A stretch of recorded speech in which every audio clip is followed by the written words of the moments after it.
ସାଙ୍ଗମାନେ ମୁରୁଜ ପକେଇବା ଷ୍ଟାର୍ଟ କଲି କାହିଁକିନା ଆମ ଗାଁ ଦିଅ ସାଇ ଦୋଳ ଖାଇବେ ଭଗବତ ସେଥିପାଇଁ ସବୁ ଆୟୋଜନ ଚାଲିଛି। ଭୋଗ ସଜିଆ ହେଲା କେତେବେଳୁ ବସିଲେଣି ବୋଉ ବସେଇଛି କିନ୍ତୁ ଠାକୁରଙ୍କର ଦର୍ଶନ ନାହିଁ ଦେଖା ନାହିଁ କୁଆଡ଼େ ଗଲେ କେଜାଣି ଗାଁ ଦାଣ୍ଡ ପୁରା ଖାଲି ସବୁ ଖାଲି କାହା ଦୁଆରେ ଭୋଗ ନାହିଁ। ମୁଁ ଧରିକି ବଇଛି 3 ଘଣ୍ଟା ହେଲା ଠାକୁରଙ୍କୁ ଅପେକ୍ଷା କରିକି।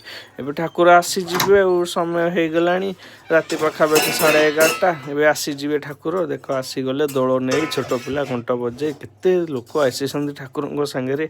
ଏବେ ଆମ ଦୁଆରେ କଦଳୀ ଛଡ଼ା ହେଲା, ସେଉ ସବୁ କଟା ହେଲା, ଡାଳିମ୍ବ ଛଡ଼ା ହେଲା, କମଳା ଛଡ଼ା ହେଲା, ଘଣ୍ଟ ବଜେଇକି ଆସିଲେ ଦୋଳ ଠାକୁର।